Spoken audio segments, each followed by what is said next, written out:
a nation located in the Arabian Peninsula, which is regularly at war, but was the first nation in the Arab world. Here it is believed the Arab people came from.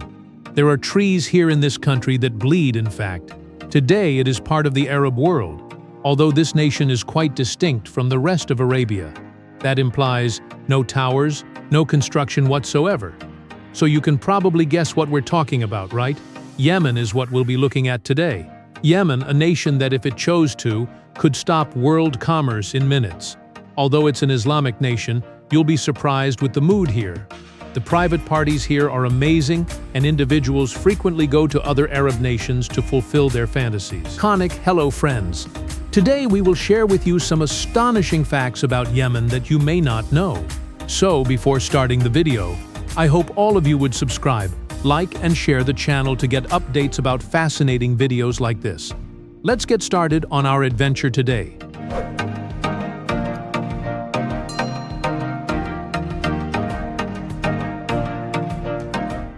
What if one of the world's poorest nations could disrupt the global economy?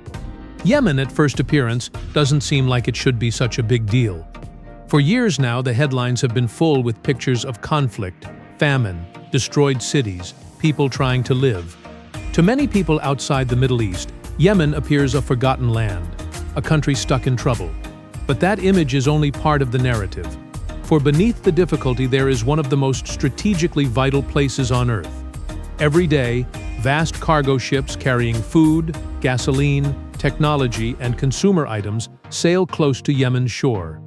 Many products sold in homes throughout America, Europe, and Asia regularly cruise the oceans linked to this nation. And it produces a stunning conundrum. Yemen is poor economically, but its position offers it power that many affluent countries would envy, and this reality hits home for the average Yemenis. A fisherman launching his boat before the sun rises. A merchant who opens a little business without knowing. A family eating, listening to the news of the violence in the distance. Life goes on, even while history is unfolding just outside the door. Powerful empires, regional rivals, and global superpowers have been interested in Yemen for ages, not just because of its richness, but because of its location on the map. The fundamental question is not why Yemen is impoverished. The fundamental issue is why a nation with so many problems commands the attention of the whole globe. And you will never see Yemen the same way again when you read the response.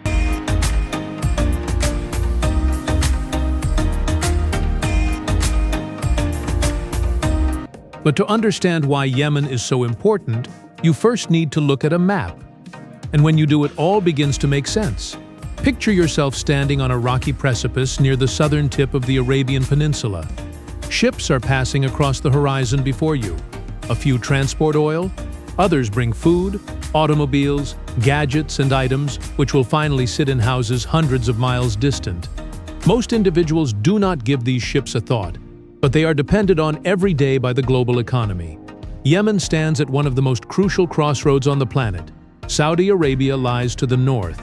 Oman is to the east, to the west. The Red Sea opens into the Mediterranean. Southward, the Gulf of Aden opens into the wide Indian Ocean. Yemen gets something from this place that money cannot purchase. Geography is might.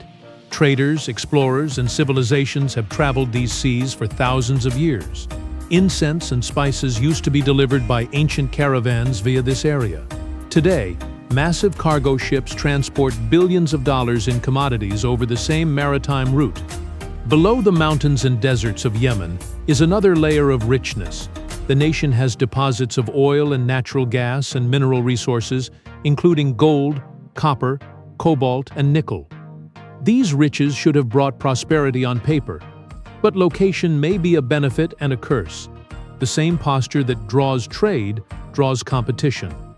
The same resources that provide opportunity may also drive strife.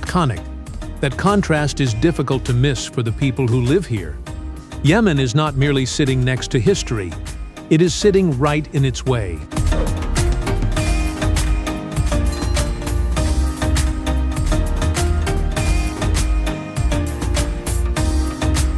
Well, how about this?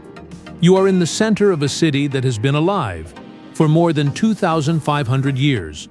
Not restored, not repaired, never a free moment. That is Sanaa, capital of Yemen. And it is not simply the age of it, it is the age of it. In a manner that makes you feel like New York is a building site. The buildings down here are not concrete and steel. They are fashioned out of mud brick and alabaster. Some of them are hundreds of years old, 6, 7, 8 floors high. It is adorned with white geometric designs that shimmer in the sunlight at the correct angle.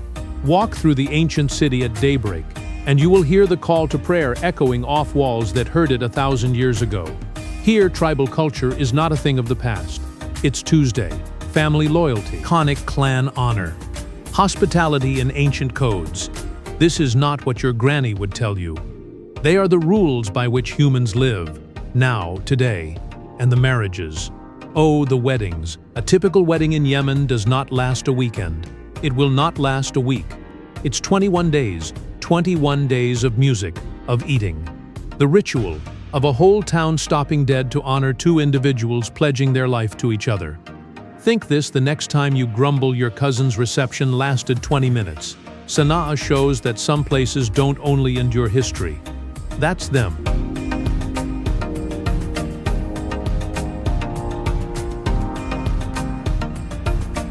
We have spoken about the 21-day marriages, the city that shall not perish ancient.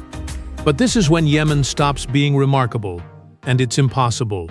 This is Shibam, a little city, in the depths of a barren valley. All around are cliffs of pale rock and boundless sand, and coming up from the valley bottom, tower after skyscrapers of mud brick, packed in so close they share walls. Some rose 11 stories into the Arabian sky, constructed in the 16th century. Think about it for a second. Just after Christopher Columbus landed in the Americas, the residents of Shibam were already living in high-rise apartment structures created completely out of clay and arid earth. No reinforcing steel, no engineering software, no safety checks. Just an old tribe looking at a flooded valley and saying, "We build up or we vanish." And they opted to construct. Shibam is currently a UNESCO World Heritage Site. Architects are flown in from all over the world, all only to stand there and silently doubt what they learnt in school. Then there is Socotra, an island so remote, so pristine, that evolution took an entirely different route here. This island is the habitat of the dragon blood tree. This island only, not somewhere else in the whole earth. Its canopy unfolds like an open umbrella in midair. And once the bark cracks, the sap is bleeding crimson, dark, red, uncomfortable. Scientists seeing it for the first time do not talk. They merely look. For there are things on this earth lovely and odd. That quiet is the only answer.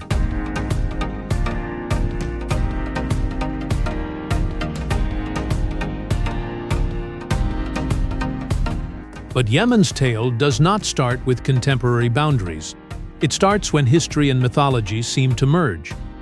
Long before oil tankers sailed these seas, long before the eyes of the world's powers settled on this area, long before all this, people here were constructing kingdoms, charting trade routes, and crafting myths that would live on for thousands of years to come. Imagine growing up in a place where the mountains are surrounded by valleys that hold an ancient story. A land where grandfathers still talk about kings, tribes, and things greater than life. For many Yemenis, history is close to the bone. It sounds personal. Yemen is considered the ancestral home of several Arab tribes. Iconic tribes from this area traveled throughout the Arabian Peninsula and contributed to the cultural character of the Arab world itself over the ages.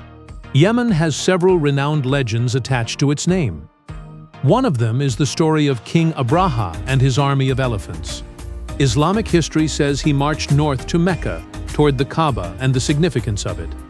Yet the narrative is one of the most widely known occurrences in Islamic tradition and is recalled by millions throughout the globe.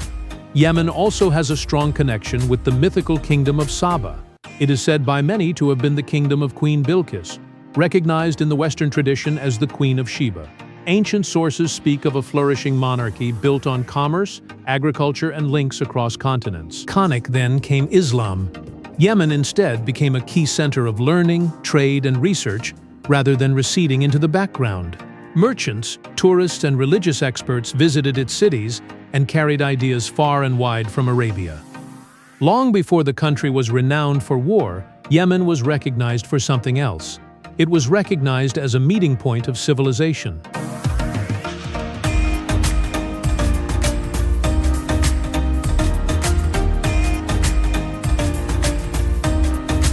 But the real heart of Yemen is not in its mountains, its ports, or even its historic cities. You find it in the people, because tourists would frequently recall something surprising about Yemen. Not a structure, not a nature, but the power of tradition that still governs daily life. For many Yemenis, religion is not only part of existence. It is interwoven in everyday activities, family connections, community ideals, and personal identity. Almost the whole population is Muslim. About 2/3 are Sunni Muslims and 1/3 Shia Muslims. Most families, however, are concerned with something far simpler, despite political conflicts that frequently make worldwide headlines: child-rearing, assisting relatives, creating a future. Iconic. Walking through a typical Yemeni village, you may see another manifestation of cultural pride. The jambia. For ages, Yemeni men have worn this curved dagger. Today, it is more a symbol of lineage, dignity, and identity than a weapon. Some are regarded as treasured family heirlooms passed down through the years. Then there is hat. Every afternoon in houses, courtyards, and meeting areas, people regularly assemble to chew the leaves of this moderate stimulant herb. That may appear strange to outsiders, but for many Yemenis, these meetings are about chat, camaraderie, storytelling, and social connection. And perhaps this is what makes Yemen so intriguing. Modern life thrives side by side with age-old customs. Tribal traditions still impact the local communities. Iconic. The links with the family are still quite strong.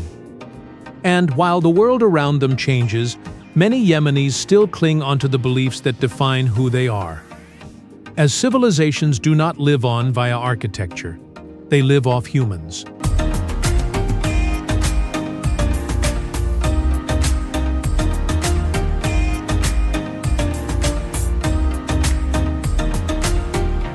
Sometimes the saddest tales are not about the towns that never had a chance. They are about places that lived. Imagine waking up in a nation that was once a supplier of one of the most wanted items in the world, a nation of merchants that dealt with faraway realms, a nation tied to money, power, and international trade long before many contemporary countries were even a concept. That was Yemen. Few sites better embody that history than the port city of Mocha. Today, millions of people purchase a mocha at coffee shops without knowing the origin of the word. Mocha was one of the world's major coffee exporting ports centuries ago. Yemeni coffee was sent over the Red Sea to Europe and beyond. For a while, these mountains and valleys produced some of the world's best coffee. Iconic. The world did not know Yemen for war, save for trade, for workmanship. Thanks for linking. History, however, may be unkind. Yemen has been plagued by decades of political instability, internal divides, and violence, while having significant natural resources including oil, natural gas, and key minerals. Investment dried up, infrastructure was hammered. It became more difficult to maintain economic development. This is one of the major contradictions inside the Arab world. A country steeped with history, culture full of possibility, yet home to millions in economic distress. Yemen is now generally considered as the poorest nation in the Arab world. Behind that number are actual individuals, parents trying to provide for their kids, students learning through uncertainty, iconic small company proprietors attempting to make the doors stay open. Because numbers are part of the tale. But the rest is told by human resilience, and Yemen's greatest resource may never have been buried underneath. Maybe it is always the will of its people.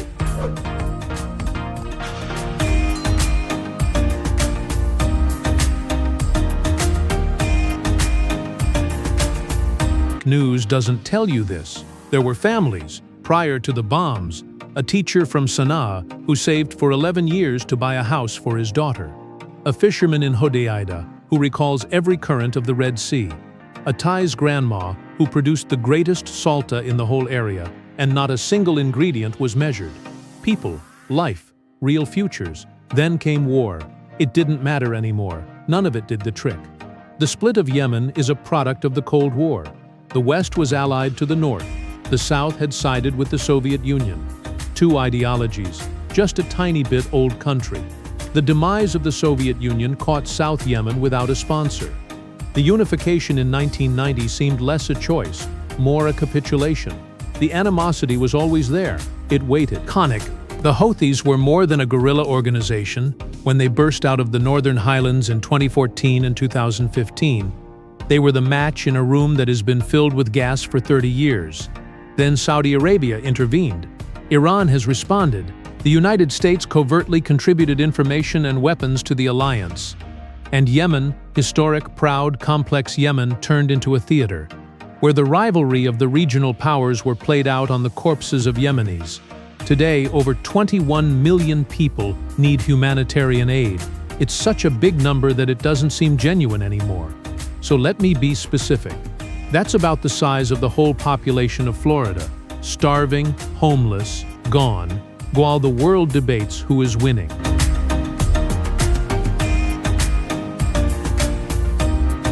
And now we reach the biggest contradiction of all. A nation that is difficult to locate on a map might impact the flow of products across the whole Earth. Think about it for a minute.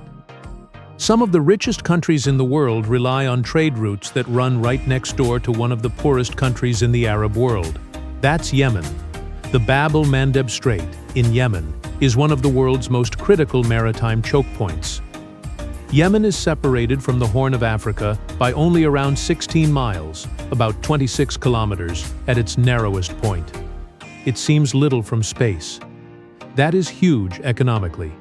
Thousands of ships pass through these seas every year, bringing oil, food, consumer goods, and raw materials. Conic ships sailing through this vital corridor deliver goods bought in New York, London, Dubai, Mumbai, and numerous other locations.